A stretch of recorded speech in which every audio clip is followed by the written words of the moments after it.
Hello, I'm Denise Dagan with the Stanford Parkinson's Community Outreach Program. When you or someone you love is in the hospital, your focus is on getting them well. You're probably not thinking about what will happen when they leave the hospital. Discharge planning is the process of deciding where a patient will go and how they will be cared for when they leave the hospital.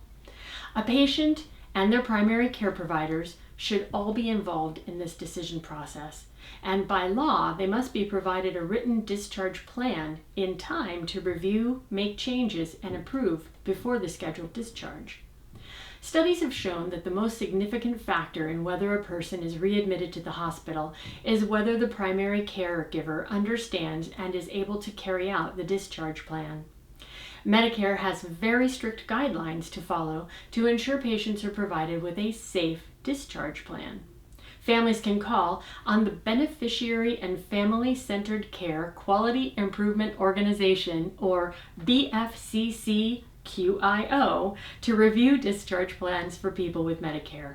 But it needn't come to that. If you're given a discharge plan and are expected to provide care that you feel unprepared for, you can refuse a discharge plan. You can ask for detailed instructions so you feel capable of providing the care required, which should delay the discharge until the requested instruction is completed. In some cases, you may not feel the patient is well enough to be discharged, or that the home environment has not been prepared adequately. In these cases, you can express your concern that it is an unsafe discharge. This will prompt a review of the discharge plan and postpone the discharge until adjustments can be made to the plan. The adjustments can be as simple as getting equipment delivered before discharge, like a hospital bed or a wheelchair. You can have an occupational therapist assess your home and make recommendations to install grab bars or take other safety measures. It might be decided that a home health nurse visit the patient's home to provide care if the caregiver cannot carry out certain necessary tasks like injections or wound care. It may even be decided that the best course of action is to discharge the patient to a rehab hospital or skilled nursing facility. It's somewhat rare, but if the hospital will not work with you to create a discharge plan that works for you, Medicare recipients can have the BFCCQIO review the plan.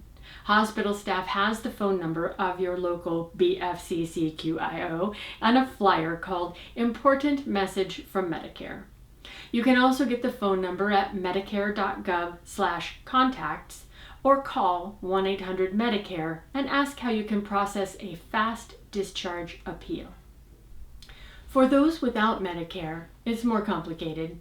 You may be able to follow the Medicare rules for unsafe discharge because hospitals are penalized for readmissions within 30 days of discharge.